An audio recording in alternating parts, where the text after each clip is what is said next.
राहुल गांधी की जो छवि खराब हुई उनके अपने भाषण से खराब होती है। वो राहुल गांधी हमारे लोग के नहीं लड़ रहा है, वो उनके लिए लड़ रहा है, उनके लिए। पहले बंद सत्तर समाजवादी सरकार की हुआ करती थी, खाली प्लाट हमारा समाजवादी पार्टी का नारा। कि अगर देश में कहीं ये न घोषित हो जाए कि मोदी जी हमेशा ही प्रधानमंत्री बने रहेंगे, ऐसा माहौल है। अगर विपक्ष इतना ही तगड़ा है, आज तक मुझको लग रहा है 10 साल हो गए मोदी जी के, और 10 साल में मोदी जी की एक कमी नहीं ढूंढ पाया विपक्ष आज तक। अपनी बहू ला नहीं पा रहे, बहुमत का लाएंगे। ये भाजपामय और भगवामय माहौल है यहाँ पर। भय मुक्त सरकार अभी तक जो हम लोगों ने देखा है, बिल्कुल भय मुक्त है। लोकसभा चुनाव के लिए बीजेपी की तमाम तैयारियां हो चुकी हैं, लेकिन जहां विपक्ष एक तरफ तैयारियों में विलंब कर रहा है, ना तो अभी उसका प्रत्याशी अधिकतर जगह घोषित किया गया है और ना ही अभी उसका चित्र साफ है। तो ऐसे में जनता से बात करते हैं। ये मतदाता हैं, ये भाग्य विदाता हैं आने वाले नेताओं के, आने वाले प्रधानमंत्री के और आने वाले सांसदों के। तो सीधे चर्चा की शुरुआत करते हैं। सर, क्या शुभ नाम है आपका? रमाशंकर अग्रहरी जी। तो रमाशंकर जी, ये बताइए क्या माहौल है पूरे देश भर में? क्या लगता है मोदी जी का जो 400 पार का फार्मूला चल रहा है वो क्रॉस कर पाएंगे कि नहीं? हमको तो पूर्ण विश्वास है कि वो 400 पार करेंगे जी।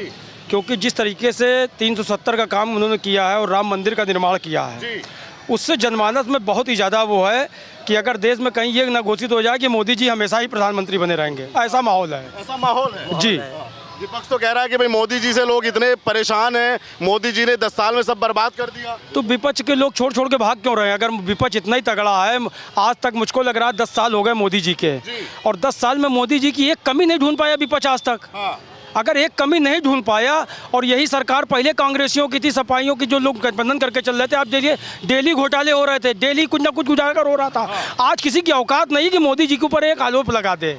तो 10 साल के अंदर मेरा साहब सा कहना है कि 10 साल के बच्चे से कहोगे बच्चा पैदा कर दे तो वो नहीं कर पाएगा, मगर 10 साल के अंदर जो कुछ मोदी जी ने किया है युवाओं के लिए बहुत ही बेहतर है। और ये थोड़ा समय लग रहा है, मगर ये देश बहुत आगे। आप सब लोग देख रहे होंगे, आप भी पत्रकारिता की दुनिया में है, कि विश्व के अंदर मोदी जी की कितनी ख्याति है। राहुल गांधी क्यों परेशान है? क्यों सड़क सड़क पे घूम के लोगों को कह रहे हैं कि भाई हम तुम्हारे लिए न्याय करेंगे, इनके लिए न्याय करेंगे? अब वो तो मशीन से आलू पैदा कर रहे हैं।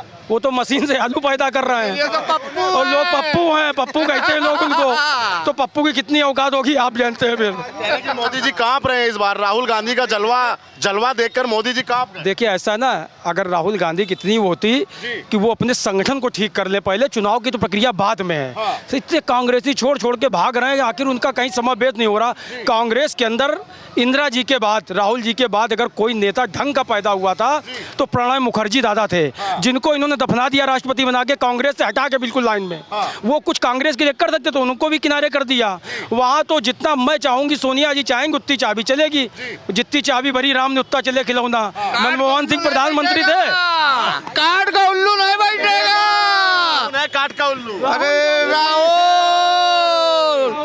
डोरी हिलेगी, डमरू बजेगा, मोदी घर घर घर घर मोदी, घर घर मोदी।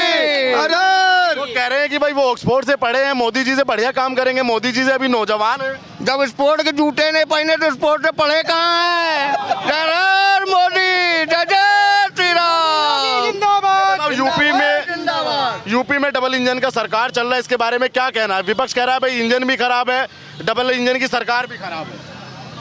इंजन डिब्बा अपनी जगह पे, हेलीकॉप्टर चलेगा, ऑनलाइन चलेगा, सब कुछ चलेगा, लेकिन पप्पू नहीं चलेगा। क्या ये लोग जो ये राहुल गांधी का छवि बनाया, भाई कांग्रेस वाले बोलते हैं कि भाजपा ने पैसा खर्च करके उनका छवि ऐसा बना? देखिए राहुल गांधी की जो छवि खराब हुई उनके अपने भाषण से खराब होती है। कार्यकर्ता मरा जा रहा उनका, और वो एक न एक बयान ऐसे दे देते हैं जिससे कार्यकर्ता आवाज निकल जाती पूरी।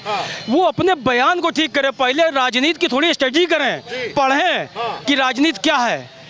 राजनीति वो कुछ नहीं पढ़ते, उनको तो सिर्फ जब चुनाव के समय भारत में, उसके बाद विदेश, उनको घूमना है, नानी के यहाँ जाना है, कहीं किसी के साथ जाना है, उनकी पर्सनल लाइफ में उसमें कुछ इंटरफेयर भी नहीं करूंगा। ये बताइए इस बार का वोट राम पे या काम पे?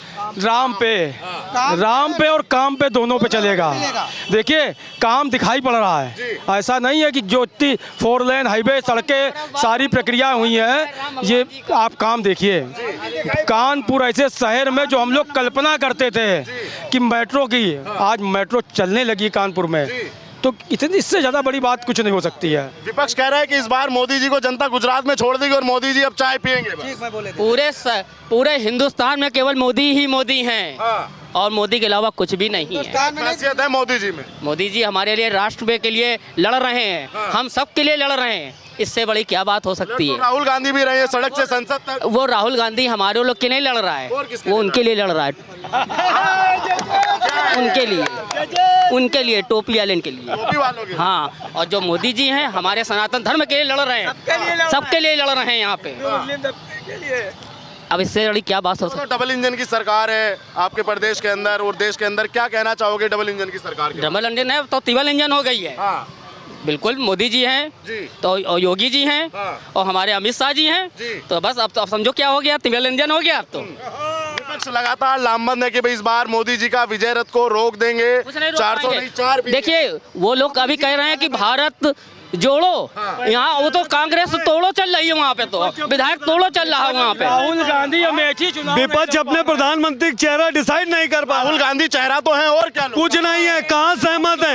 एको जगह सहमत है। ममता बंगाल में एक सीट नहीं दे रही, गठबंधन रह कहाँ गया? चारों तरफ तो इनका हाहाकार मचा है, अभी तक सीटें क्लियर नहीं हो पाई इन लोगों को, कहीं प्रधानमंत्री चेहरा क्लियर नहीं है, खुद अपनी बचाते घूम रहे हैं, ये अपने आप को प्रयास कर रहे हैं कि हम हैं, केवल इतने के अस्तित्व की लड़ाई है, इनकी मोदी जी से लड़ाई नहीं है, ये स्वयं से लड़के अपने आप को बचाने का प्रयास कर रहे हैं। तो कह रहा है कि इस बार मोदी जी की बनारस की सीट भी नहीं बचने वाली। विपक्ष अपना जनाधार बचा ले, अपने आप का अस्तित्व बचा ले, यही बहुत बड़ी बात है। ना भूल राम मंदिर और कमल का फूल, कि राम और काम इन्हीं से पूरे वर्ल्ड में देश का नाम। आज हम विदेश जाते हैं तो वहाँ कहते हैं मोदी की कंट्री, देश में मोदी जी वर्ल्ड लीडर हो गए हैं। अब कहाँ देश के अलावा बाहर भी हम लोग, विदेश तक में हम लोगों के मान्य होती है। आज कहते हैं कि बाहर जाकर फोटो खिंचवाना कोई विकास का प्रतीक थोड़ा ही है। तो कांग्रेस वालों की तो तलाशी ली जाती थी, आज मोदी जी को स्वयं वहाँ के प्रधानमंत्री राष्ट्रपति लेने आते हैं। तलाशी की तो छोड़िए, कांग्रेस के शासन में देश के प्रधानमंत्री को बाहर बैठा दिया जाता था, रुको देखते हैं। आज स्थिति ये होती कि वहाँ का राष्ट्राध्यक्ष आता है और कहता है कि अरे मोदी जी आए, वहाँ का देश का जो हमारे भारत का आदमी है वहाँ मोदी की जय जयकार करता है, और एक समय था कि वहाँ आदमी भारतीय उठता नहीं था। आपको क्या लग रहा है? प्रियंका गांधी दिल्ली राजघाट में आई थी, वो बोली थी कि सबसे कायर प्रधानमंत्री मोदी जी है, देश को आज तक कोई ऐसा प्रधानमंत्री मिला ही नहीं है। तो आज तक कोई बॉर्डर पे ऐसा प्रधानमंत्री बॉर्डर में सैनिकों के साथ खड़ा भी नहीं हुआ। अगर उन्हें लगता है कि कायर है तो फिर दमदारी की कोई एक सीन बता दे कि जो उनके खानदान से कोई गया हो, बॉर्डर पे खड़े होकर दिवाली मनाई हो, किसी ने टैंक चलाए हो, किसी ने दिखाया हो कि मैं 56 इंच की छाती हूँ। कोई एक प्रधानमंत्री इनके 70 साल के शासन में किसी ने देश की जनता के साथ खड़े होकर दिवाली मनाई हो तो बता दीजिए। किसी ने देश के हिंदुत्व का महत्व समझाओ तो एक बार बता दीजिए। ऐसा कहीं कुछ नहीं रहा। आज हम गर्व से कहते हैं कि हम हिंदू हैं, हिंदुत्व हैं और ये भारत हमारा है। इस संस्कृति को जिंदा करने वाले प्रधानमंत्री मोदी जी और योगी जी हैं, जिनकी वजह से हिंदुत्व और हमारी संस्कृति जिंदा हो गई है। आज हम गर्व से कहते हैं कि हम के भारत के वासी हैं, नहीं तो हम बाहर जाते थे और छुपाते थे। आज हम जिस भी देश में जाते हैं लोग कहते हैं अरे ये भारत का वासी है, इसको लाइए, ये हम और सम्मान करते हैं। आज हमारे देश का मान सम्मान और जान सब कुछ मोदी जी योगी जी ने पैदा कर दिया। आज वर्ल्ड में योगी का नाम है, जो कि एक प्रदेश का मुख्यमंत्री है। इनके यहाँ तो प्रधानमंत्री को नहीं पूछते थे विदेश में, कहीं कौन है कहीं पता नहीं। चुप वाला प्रधानमंत्री था, चुप रह के निकल गया। और आज मोदी जी की ख्याति है, देखिए कि वर्ल्ड लीडर, जहां मोदी जी चलते उसके पीछे सारे देश के राष्ट्राध्यक्ष चलते हैं। इससे ज्यादा मान सम्मान के लिए और क्या हम वोट देंगे? हम उनको इसी मान सम्मान के लिए वोट देते हैं और ये देंगे और बराबर देंगे।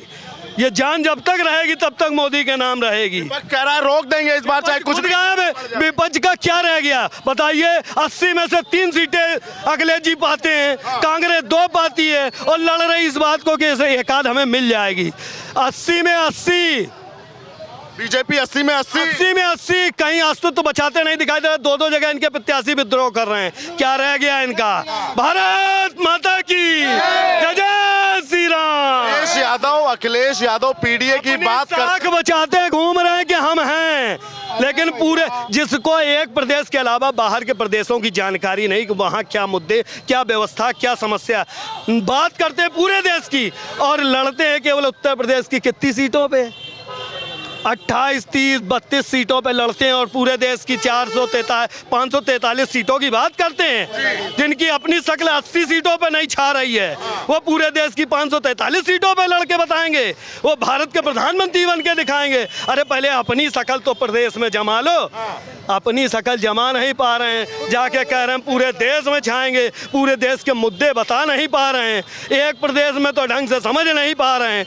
अपनी 5 सीटें पिछले बार लाए थे, 3 चली गई, 2 रह गई, अब की वो 2 भी मिल जाए तो गनीमत समझिए। ये केवल तुष्टीकरण की राजनीति का नतीजा है कि हम लोगों ने 70 साल से दुनिया की परेशानी झेली। एक शौचालय तक तो दे नहीं पाई कांग्रेस सरकार कि जो आदमी का पर्सनल होता। आज हमारी जो आधी पॉपुलरिटी, जो हम लोगों की माताएं बहनें जिन शक्तियों तो वो लड़ने की बात करते हैं, राहुल गांधी लड़ने की बात करते हैं। अरे जिनसे पैदा हुए उन्हीं से लड़ोगे हैं? अरे उनको यही नहीं पता कि हम माताओं बहनों से लड़ने के लिए हैं कि हम एक व्यवस्था को सुधारने के लिए। आप काम की बात करिए, आप लड़ने की बात करते हैं। मोदी जी विकास की बात करते हैं, ये अपना विकास करने के प्रयास में अपनी बहू ला नहीं पा रहे, बहुमत का लाएंगे। जय जय श्री राम। बताइए बात और कांग्रेस वाले बहुत कहते हैं कि मोदी जी ने कितना जंग किया, इंदिरा गांधी ने जंग किया। वो कहते हैं कि भाई इंदिरा गांधी का जो ग्राफ है वो मोदी जी से ऊपर है। जंग नहीं किया, देश के लोगों ने सम्मान दिया इस बात का कि जब हम अंग्रेजों से लड़े थे तो दल के नाम पे कांग्रेस खड़ी भाई थी।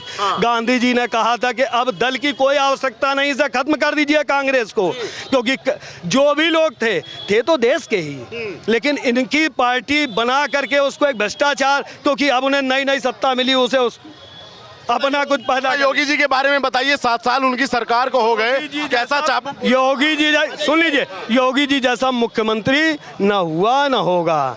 जितनी निडरता से आज हम लोग रात के 10 बजे, 8 बजे, 11 बजे, सवेरे 4 बजे रुपए की गड्डी ऐसे हाथ पे धर लीजिए और प्रदेश में कोई छूने वाला नहीं मिलेगा। और एक समय वो था कि आदमी खुरसता फिरता था कहाँ छुपा लें कि हमें कोई छुए नहीं, वो स्थिति थी। माताएं बहनें हम लोग देखते थे कि किस डर से हम लोग किसी भी मुस्लिम क्षेत्र से निकल जाते थे तो डरते थे, यार यहाँ ज़्यादा ना बोलना। आज हम किसी भी क्षेत्र में चले जाते, तिलक भी लगाए होते, नारा भी लगा रहे होते, कोई बोलने वाला नहीं है। कहा जाता है कि उनका बुलडोजर ज्यादातर उसी तरफ न्याय की तरफ चलता है। जहाँ देखते हैं उन्होंने किसको छोड़ा बताइए? अपनी पार्टी के भी अगर गलत है तो उसके लिए भी उन्होंने खड़े होकर बात की है। निगाह नहीं चुराते, गलत के लिए गलत हैं और अच्छे के लिए अच्छे हैं। सारे धर्मों को मानने वाले, लेकिन वो कहते हैं मैं अपना धर्म मानता हूँ, इस पर कोई प्रतिबंध नहीं। आप अपने धर्म की पूजा करिए, हम इसका रोक नहीं लगाते। कांग्रेस का क्या भविष्य लगता है आपको? 2000 में भाई साहब खत्म। ये अपने आप को बचाते घूम रहे, बचा नहीं पाएंगे, नहीं बचा पाएंगे। पहले अपनी सबको इकट्ठा तो कर ही नहीं पा रहे। जय श्री राम। आप बताइए क्या शुभ नाम है आपका? ज्ञानेंद्र तिवारी। तिवारी जी बताइए क्या माहौल है पूरे देश भर में? अब तो पहले चरण का मतदान करने में 1 महीने का भी समय नहीं बचा है। ये भाजपामय और भगवामय माहौल है यहाँ पर। भय मुक्त सरकार अभी तक जो हम लोगों ने देखा है, बिल्कुल भय मुक्त हैं। हम अपनी अगर बहन से कहें कि मुझ मेडिकल रात्रि 9 बजे मेडिकल तक अकेली चली जाओ तो मुझे पता है वो जैसी जाएगी वैसी ही वापस आएगी। आज हमारा व्यापारी वर्ग इतना संतुष्ट है। पहले बंद सत्तर समाजवादी सरकार की हुआ करती थी, खाली प्लाट हमारा समाजवादी पार्टी का नारा, इन सारे नारों पे रोक लगा दी है, सब रुका हुआ है और एक न्यायप्रिय लोकप्रिय सरकार भगवामय सरकार मिली है। लेकिन वो कहते हैं भाई जब गुंडई करने वाले सत्ता में आ गए तो अब गुंडई करेगा कौन? कहाँ सत्ता में आ गए? विकास दुबे क्या हिंदू नहीं था, उसको मारा। वो कहते हैं कि भाजपा वाले दंगा करते थे, अब वो सत्ता में आ गए तो दंगा करेगा कौन? भाजपा ने कहाँ दंगे किए हैं? हम तो हमेशा शांति का परिचय दिया है। हम लोगों ने बैठ के चौराहों बैठ के अपना शांति पूर्वक वहाँ पे प्रदर्शन किया है। कभी हम लोगों ने बताइए कोई कार जलाई हो, कहीं पे आप बताइए किसी की दुकान जलाई हो। भाजपा का एक भी चरित्र आप अगर बता दें कि किसी की संपत्ति को नुकसान पहुँचा हो। ये बताइए क्या लगता है डबल इंजन की सरकार यूपी में 80 सीट, क्या लगता है कितनी सीट डबल इंजन की सरकार ला पाएगी यहाँ योगी जी के काम? हम 400 पार का जो नारा दिए हैं, हम 400 पार प्राप्त करेंगे। 400 पार जिस दिन आएगी उस दिन आपको निर्णय मिलेगा कि 400 पार का मतलब क्या था। 400 पार हमारा ऐसे ही थोड़ी ना है लक्ष्य। 400 पार के पीछे बहुत सारे बदलाव हैं। कांग्रेस तो विपक्ष के लायक भी न रहेगी, वो बोलने लायक, इस सदन में बैठने लायक नहीं रहेंगे। वो तो कह रहे हैं कि भाजपा का सफाया होने वाला है पूरे देश के अंदर। ये तो आने वाला कालचक्र बताएगा कि समाप्ति की ओर कौन जा रहा है। जब उनका पप्पू माननीय राहुल जी, सॉरी सभी लोग पप्पू बोलते हैं तो मेरी जबान पे भी आ गया, मैं उनका सम्मान करता हूँ। जब वो बोलना नहीं जानते हैं, वो स्टोव में कोयला जलाते हैं, आलू से सोना बनाते हैं, तो वो सरकार क्या चलाएंगे, कैसे जनता का विश्वास जीतेंगे? वो उन्होंने अभी तक किया क्या है? कांग्रेस सरकार ने हम दो हमारे दो का नारा दिया, लेकिन वो हिंदुओं के लिए था, पकड़ पकड़ के नसबंदी कराई, उनकी संख्या बढ़ाई, जिन लोगों से हमें खतरा था उनकी संख्या बराबर बढ़ती चली गई और हम कम होते चले गए। हम लोग अपना बैठे, वो कैंपियन थी हिंदुओं को कम करने की कि हम दो हमारे दो, वो उनके लिए लागू नहीं होता था। उनके तो वही है, हम दो हमारे 21, सबके हाथ में वो AK-47, वो वाला सिस्टम उनका। ये बताइए मोदी जी का क्या काम आपको लगता है कि भाई तीसरी बार प्रधानमंत्री बनेगा और जनता 400 पार कराएगी? क्या ऐसा काम, क्या ऐसे खूबियां मोदी जी के अंदर? अपने यहाँ युवाओं की संख्या कितनी है? सबसे ज्यादा पॉपुलेशन युवाओं की है। मेरे अंदाज से 32 करोड़ लगभग होगी। और इस बार की जो सरकार तय करेगा वो युवा ही करेगा, क्योंकि हर बूथ पे 370 युवा वोट बना है कम से कम। और युवा इस बार भारतीय जनता पार्टी को 400 पार करवाएगा। और इसमें बदलाव के लिए आपने क्या किया है, आप किस तरीके से पूछना चाहते हैं, सुरक्षा की दृष्टि से, या आप यहाँ के GDP देख लीजिएगा, जिस तरीके से आप देखना चाहें आप स्वयं देख सकता है कोई भी, गूगल सबके हाथ में है, हर विषय पे जानकारी ले सकते हैं। आप बताइए युवाओं के लिए, ये कहना है युवा सबसे ज़्यादा वोट करेगा, लेकिन राहुल गांधी के साथ तो हमने भारत जोड़ो यात्रा में देखा बहुत सारा युवा था, तो क्या वो युवा नहीं मानते हैं आप? उनको नहीं मानते, वो युवा नहीं होंगे, वो सब बाहरी पैसे के लड़के होंगे। और जो शिक्षक विद्यार्थी वर्ग का जो भी लड़का होगा वो अधिकतर मोदी योगी जी को चुनेगा। और जो 100 में से हमारा मानना है 100 में से 99% लोग मोदी जी को चुनेंगे, युवा लोग। जी। आपको लगता है कि बीजेपी का जो लक्ष्य है 400 पार का, वो हिट कर पाएगी भाजपा इस बार? 400 पार होंगे इस बार, हाँ होंगे। माननीय मोदी जी ने जो कहा वो करके दिखाया है। करके दिखाया है? जी। और योगी जी के बारे में क्या कहना चाहोगे? योगी जी के बारे में कहना चाहेंगे कि उन्होंने गुंडा राज भयमुक्त जो चल रहा है वो उन्होंने मतलब गुंडा राज पे पाबंदी लगाई। जी धन्यवाद। ठीक। ये कानपुर के लोग जो यहाँ 7 दिन तक होली मनती है, इनका साफ ये कहना है कि योगी जी ने भय मुक्त प्रदेश दिया है, उसी पे इनका मत जाएगा, क्योंकि मतदाता ही भाग्य विधाता है। तो आप भी इस वीडियो पे अपनी राय रखिएगा और चैनल पर अगर आप नए आए हैं तो चैनल को सब्सक्राइब कीजिएगा। धन्यवाद।